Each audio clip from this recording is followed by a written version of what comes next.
Did you know that Bhutan is the only carbon-negative country in the world? Yes, you heard it right. This tiny nation nestled in the eastern Himalayas is making a big impact in the fight against climate change. Bhutan absorbs more carbon than it produces. In fact, its lush forests, which cover about 70% of the country, act as a natural carbon sink, soaking up carbon dioxide and giving back pure, clean oxygen. What makes Bhutan's achievement even more remarkable is its commitment to sustainable development. The country has pledged to remain carbon neutral and has enshrined this goal in its constitution. It's not just about preserving the environment for Bhutanese people, it's about making a global impact. Through its sustainable practices and policies, Bhutan is contributing significantly to global climate change mitigation efforts. It's a testament to how a small country, with a population of just over 700,000 people, can make a big difference. Isn't it fascinating how a small country like Bhutan is leading the way in battling climate change? Ever wonder why Bhutan is called the Land of Thunder Dragons? It's a moniker that conjures up images of powerful and mystical creatures reigning over rugged mountainous landscapes. In Bhutan, dragons are deeply embedded in the cultural fabric, their significance transcending the realm of mythology and extending into the everyday life of the Bhutanese people. The dragon, or Druk, holds a place of honor in Bhutanese folklore, symbolizing the thunderous roars of storms that sweep across the country. These storms, interpreted as the dragon's voice, are believed to bring the life-giving rains that nurture Bhutan's lush landscapes. But the dragon is more than just a symbol of nature's power.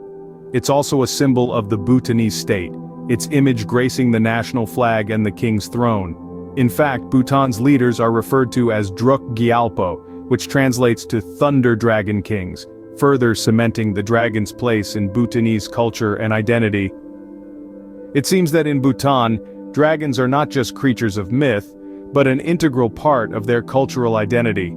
Have you ever seen a dzong? It's Bhutan's unique architectural wonder. In the secluded valleys of Bhutan, these grand structures rise from the landscape, a testament to the country's distinct architectural style.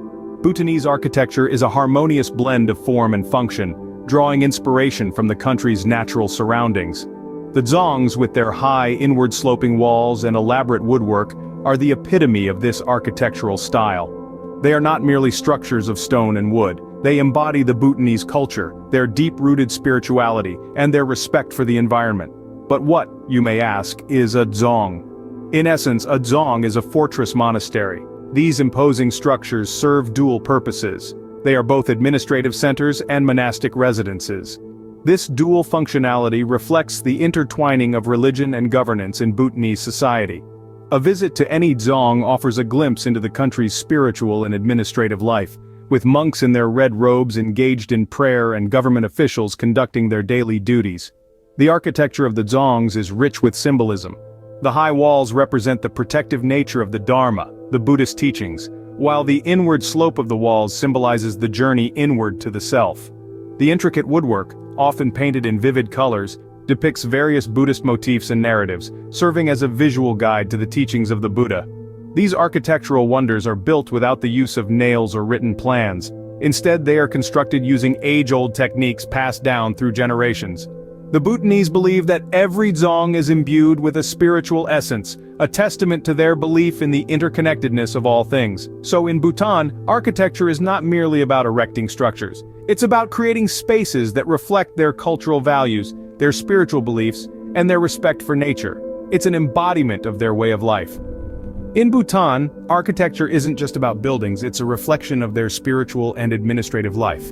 In Bhutan, traditional attire isn't just for special occasions. Steeped in rich history and cultural significance, the Bhutanese wear their traditional clothing, the go for men and the kira for women, as part of their daily life. The go, a knee-length robe tied at the waist, and the kira, an ankle-length dress secured by a belt, are more than just clothes. They are a living testament to the Bhutanese people's profound respect for their heritage. The significance of these garments extends beyond their everyday use.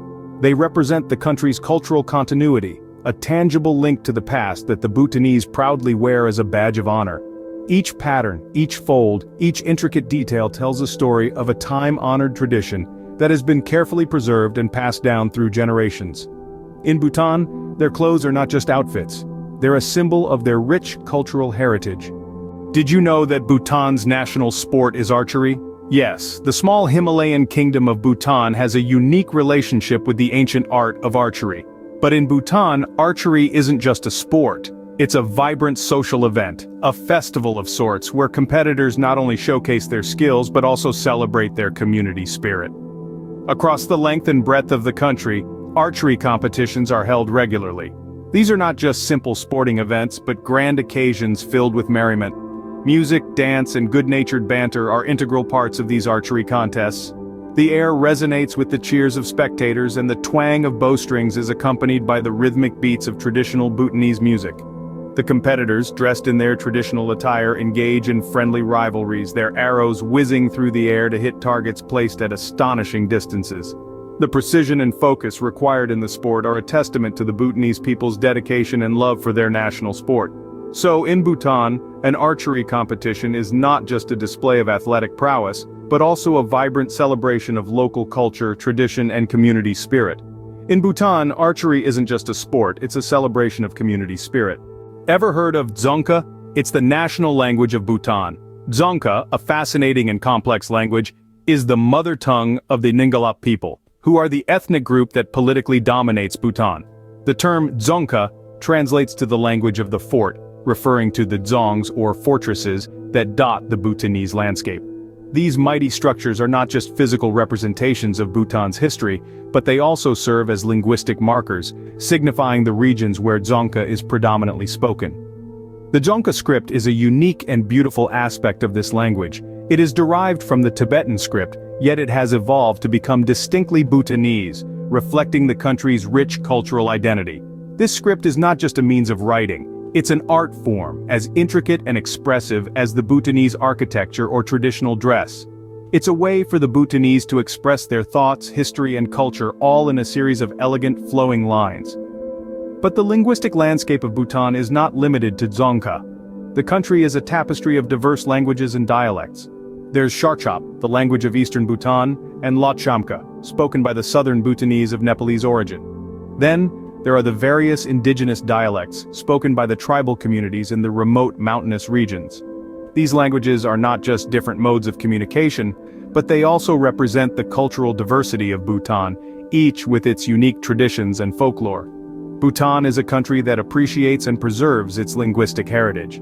It's a place where language is not merely a tool for communication, but a living, breathing aspect of their cultural identity.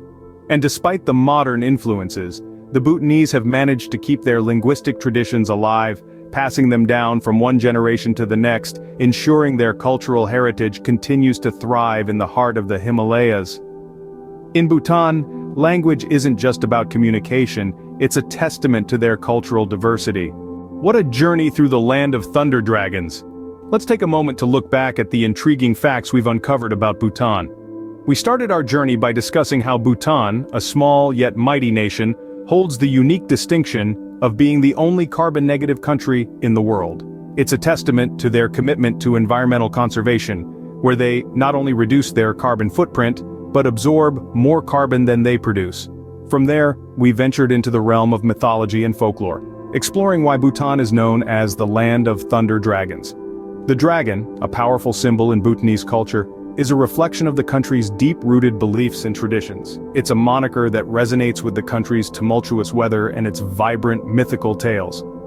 Next, we marveled at the Bhutanese architecture, a unique combination of form and function, tradition and innovation. From the majestic dzongs to the humble farmhouses, every structure in Bhutan is a testament to the country's rich architectural heritage and its commitment to preserving its cultural identity. Our exploration then took us to the realm of fashion, where we delved into the intricacies of the Bhutanese traditional dress.